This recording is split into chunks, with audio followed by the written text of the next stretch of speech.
Thresher ਤੇ ਸਭ ਤੋਂ ਔਖਾ ਕੰਮ ਕਿਹੜਾ ਹੁੰਦਾ? ਸਭ ਤੋਂ ਔਖਾ ਕੰਮ ਭਾਈ ਇੱਦਾਂ ਦੱਥਾ ਲਾਉਣਾ ਹੀ ਆ। ਦੱਥਾ ਲਾਉਣਾ, ਹਾਂ ਇਹ ਦੱਥਾ ਲਾਉਣਾ ਸਭ ਤੋਂ ਔਖਾ ਮੇਨ ਕੰਮ ਹੀ ਆ। ਦੱਥਾ ਲੱਗੂਗਾ ਤੇ ਕਾ ਦਾਣੇ ਤੂੜੀ बननी है। अस्सलाम वालेकुम, मैं हूं आपका होस्ट अदील साबिर और आप देख रहे हैं हमारा यूट्यूब चैनल। आज हम मौजूद हैं काश्तकारों के दरमियान और आज बैसाखी की 19 तारीख है और गंदम की कटाई होकर अब घरों को जा रही है। तो सुबह लेबर डे भी है, इनसे जानते हैं डिटेल से ये सारा प्रोसीजर कैसे होता है, कैसे गंदम बीजते हैं, कितना वक्त लगता है और कटाई के बाद ये सारा आपको प्रोसीजर वीडियो में दिखाते हैं। तो चलो चलें। अस्सलाम वालेकुम जी। वालेकुम सलाम। की हाल जी? अलहमदुलिल्लाह जी। अच्छा मैं दसो कि जी फसल बीजी आ काश्तकारी गंदम की आ, ਇਹ ਡਿਟੇਲ ਨਾਲ ਸਾਰਾ ਦੱਸੋ ਇਹਦਾ ਕੀ ਪ੍ਰੋਸੀਜਰ ਹੈ ਔਰ ਕਿੱਦਾਂ ਚੱਲਦੀ ਹੈ, ਕਦੋਂ ਬੀਜਦੇ ਆ ਔਰ ਸਾਰੀ ਡਿਟੇਲ। ਸਰਕਾਰ ਇਹਦੇ ਵਾਸਤੇ ਨਾ 1 ਕਿੱਲੇ ਦੀ ਏਕੜ ਜਿਹੜੀ ਹੈ ਨਾ ਉਹਦੀ ਅਗਰ ਜੇ ਕਣਕ ਬੀਜਣੀ ਨਾ ਤੁਸੀਂ ਕੰਮ ਦਾ ਕੰਮ ਵੀ 20,000 ਰੁਪਇਆ ਲੱਗਦਾ 1 ਕਿੱਲੇ ਦੀ ਫਸਲ ਬੀਜਣ ਵਾਸਤੇ ਗੰਦਮ ਦੀ, ਠੀਕ ਹੈ ਨਾ। ਇਹਦੀ ਵਹਾਈ ਕਟਾਈ, ਠੀਕ ਹੈ ਨਾ, ਖਾਦ ਦਾ ਖਰਚਾ ਤੇ ਉਸ ਤੋਂ ਬਾਅਦ ਗੰਦਮ ਦਾ ਖਰਚਾ ਹੈ ਕਿ ਬੀਜ ਵੀ ਆਪਣਾ ਮੁੱਲ ਲਿਆ ਕੇ ਪਾਇਆ ਸੀ ਜੀ, ਕਿਉਂਕਿ ਬੀਜ ਪਿਛਲੀ ਦਫਾ ਮਰ ਗਿਆ ਸੀ। ਇਸ ਵਾਰ ਤੋਂ ਬੀਜ ਵੀ ਐ ਕਿ ਆਪਣਾ ਮੁੱਲ ਲਿਆ ਕੇ ਪਾਇਆ। ਤਕਰੀਬਨ ਕੰਮ ਦਾ ਕੰਮ ਵੀ ਸਾਡਾ 25,000 ਰੁਪਇਆ ਲੱਗ ਗਿਆ ਸੀ, ਠੀਕ ਹੈ ਨਾ। ਉਸ ਤੋਂ ਬਾਅਦ ਅਲਹਮਦੁਲਿਲਾ ਸ਼ੁਕਰ ਅੱਲਾਹ ਪਾਕ ਦਾ ਇਹ ਨਵੰਬਰ ਦੇ ਵਿੱਚ ਬੀਜੀ ਤੀ ਹੈ ਕਣਕ, ਠੀਕ ਹੈ ਨਾ। ਅਗਰ ਜੇ ਨਵੰਬਰ ਤੋਂ ਬਾਅਦ ਤੁਸੀਂ ਬੀਜੋ ਨਾ ਇਹਦੀ ਪੈਦਾਵਾਰ ਜਿਹੜੀ ਕੰਮ ਹੋਵੇਗੀ। ਯਾਨੀ ਨਵੰਬਰ 'ਚ ਬੀਜੋ, ਅਗਰ ਲੇਟ ਬੀਜੋਗੇ ਤਾਂ ਪਰਸੈਂਟੇਜ ਘੱਟ। ਹਾਂਜੀ, ਇਹਦੀ ਪੈਦਾਵਾਰ ਕੰਮ ਹੋਵੇਗੀ, ਠੀਕ ਹੈ ਨਾ। ਸ਼ੁਕਰ ਅੱਲਾਹ ਪਾਕ ਦਾ, ਅੱਲਾਹ ਪਾਕ ਨੇ ਆ ਕਿ ਬਹੁਤ ਰਿਜ਼ਕ ਦਿੱਤਾ ਵਾ, ਰਿਜ਼ਕ ਦੇ ਵਿੱਚ ਇਜ਼ਾਫਾ ਕੀਤਾ ਵਾ, ਠੀਕ ਹੈ ਨਾ। ਕਿਉਂਕਿ ਬਾਰਿਸ਼ਾਂ ਪਈਆਂ ਵਾ ਉਹਦੀ ਵਜ੍ਹਾ ਤੋਂ ਬਹੁਤ ਜ਼ਿਆਦਾ ਸਾਨੂੰ ਕੀ ਫਾਇਦਾ। ਅੱਛਾ, ਬਾਰਿਸ਼ਾਂ ਦੀ ਵਜ੍ਹਾ ਤੋਂ ਗੰਦਮ ਲੇਟ ਨਹੀਂ ਆ ਰਹਾ? ਨਹੀਂ, ਬਾਰਿਸ਼ਾਂ ਦੀ ਵਜ੍ਹਾ ਤੋਂ ਮਾਸ਼ਾਅੱਲਾ ਕਿ ਦਾਣਾ ਬਹੁਤ ਜ਼ਿਆਦਾ ਮੋਟਾ, ਦਾਣਾ ਜ਼ਿਆਦਾ, ਹਾਂ ਮਾਸ਼ਾਅੱਲਾ ਬਹੁਤ ਜ਼ਿਆਦਾ ਝਾੜ ਨਿਕਲ ਰਿਹਾ। ਇਹ ਜਿਹੜੀ ਜੋ ਗੰਦਮ ਬੀਜਦੇ ਆ ਇਹਨੂੰ ਪਾਣੀ ਕਿੰਨੇ ਲੱਗਦੇ ਆ? ਇਹ ਜੇ ਤੇ ਤੁਸੀਂ ਅਗਰ ਦੇਖੋ ਨਾ, ਤੁਸੀਂ ਅਗਰ ਪਛੇਤੀ ਬੀਜੀ ਆ, ਠੀਕ ਹੈ ਨਾ, ਉਹਦੇ ਪਾਣੀ ਤੇ 6 ਪਾਣੀ ਆ। ਅਗਰ ਗੇਤੀ ਬੀਜਦੇ ਆ ਉਹ ਤੇ 4 ਪਾਣੀ ਜ਼ਰੂਰੀ ਆ। यानी अगर पहले बीजो फिर पानी ज़्यादा लगने, अगर लेट बीजो फिर थोड़े लगने। खाद वगैरह किले नूं कितनी पैंदी है? अगर खाद देखो ना तुसीं अपनी ਜ਼ਰੂਰਤ ਦੇ ਮੁਤਾਬਕ ਹੀ ਪਾ ਸਕਦੇ ਆ, ਠੀਕ ਹੈ ਨਾ। ਸਵਾ ਕਿੱਲਾ 1 ਕਿੱਲੇ ਦੇ ਵਿੱਚ 1.25 ਮਣ ਲੱਗਦਾ ਭਾਈ ਬੀਜ, ਠੀਕ ਹੈ ਨਾ। ਉਹ ਤੁਸੀਂ ਬੀਜ ਜਿੱਦਾਂ ਮਰਜ਼ੀ ਪਾ ਲਓ ਅੱਗੋਂ, ਉਸ ਤੋਂ ਬਾਅਦ ਤੁਹਾਡੀ ਮਰਜ਼ੀ ਆ, ਠੀਕ ਹੈ ਨਾ। ਤੁਸੀਂ 1.5 ਮਣ ਵੀ ਕਰ ਸਕਦੇ ਆ। ਉਸ ਤੋਂ ਬਾਅਦ ਖਾਦ ਜਿੰਨਾ ਤੁਸੀਂ ਗੁੜ ਪਾਉਣਾ ਉਨਾ ਹੀ ਮਿੱਠਾ ਹੋਣਾ ਜੀ। चलो ठीक हो गया सर, मेहरबानी। अस्सलाम वालेकुम। ਵਾਲੇਕੁਮ ਸਲਾਮ। ਕੀ ਹਾਲ? ਠੀਕ ਠਾਕ। ਅੱਛਾ ਮੈਨੂੰ ਦੱਸੋ, ਫਸਲ ਜਿਹੜੀ ਗੰਦਮ ਇਹਨੂੰ ਕਾਸ਼ਤ ਕਰਕੇ ਕਿਹੜਾ ਪ੍ਰੋਸੀਜਰ ਹੈ, ਕਿੱਦਾਂ ਘਰ ਲੈ ਕੇ ਜਾਂਦੇ? ਇਹ ਭਾਜੀ 10 ਬੰਦੇ ਆਉਂਦੇ ਆ ਮਸ਼ੀਨ ਲੈ ਕੇ, ਨਾਲ ਮਸ਼ੀਨ ਲੱਗੀ ਤੁਹਾਡੇ ਸਾਹਮਣੇ।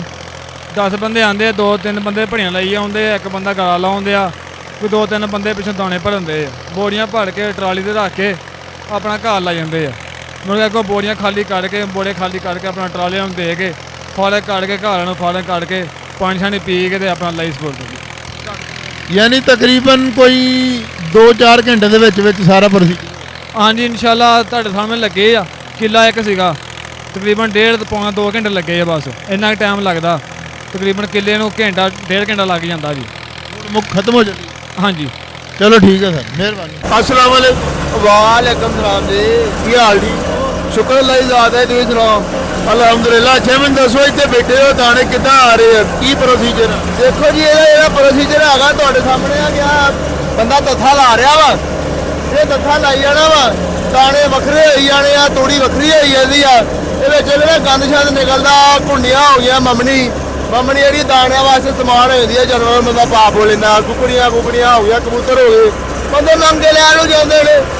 ਘੁੰਡੀਆਂ ਦੀ ਗੰਢ ਹੁੰਦੀ ਹੈ, ਵੱਖਰੀ ਕੱਢੀ ਜਾਂਦੀ, ਉਹਦੇ ਦਾਣੇ ਵਾਲੇ ਪਾਸੇ ਨਹੀਂ ਆ ਸਕਦੀ। ਅੱਛਾ ਮੈਨੂੰ ਦੱਸੋ ਕਿ ਥ੍ਰੈਸ਼ਰ ਤੇ ਸਭ ਤੋਂ ਔਖਾ ਕੰਮ ਕਿਹੜਾ ਹੁੰਦਾ?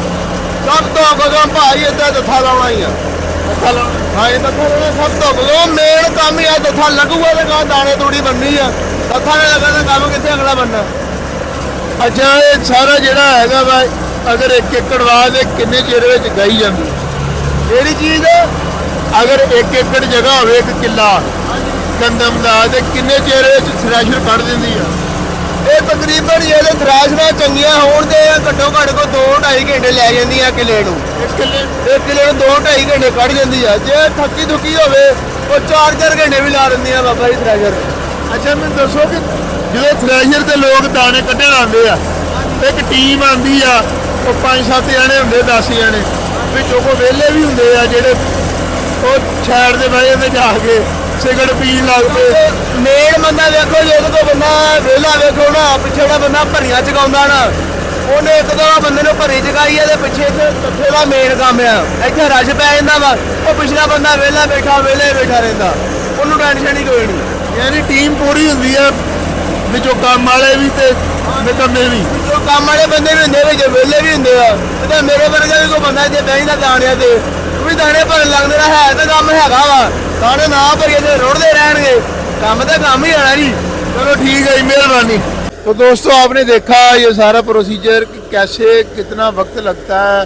तकरीबन 6 माह की मेहनत के बाद जो किसान है वो पहले फसल बीजेगा, फिर उसको पानी लगाएगा, फिर उसकी हिफाजत करेगा, फिर ये थ्रेशर लगेगी, मज़दूर आएंगे, काम करेंगे, और यानी कितना लंबा प्रोसीजर है और कितनी देर तक ये चलता है। फिर उसके बाद ये फसल पकने के बाद हमारे घरों में जाती है, फिर हम ये खाते हैं। और ये सारा जो मेहनत करता है ये किसान है, तो गरीब तबका है इस मुल्क का, जो लेबर है जिसका आज दिन है, लेबर डे है, ये किसान तबका कितनी मेहनत करने के बाद ये सारा प्रोसीजर और गंदम और खाना हमारे घरों में पहुँचाते हैं और इससे लोग मुस्तफ़ीद होते हैं। दुआ करें कि अल्लाह ताला इस तबके को भी अपनी रहमत से नवाजे और अपने फजल से नवाजे।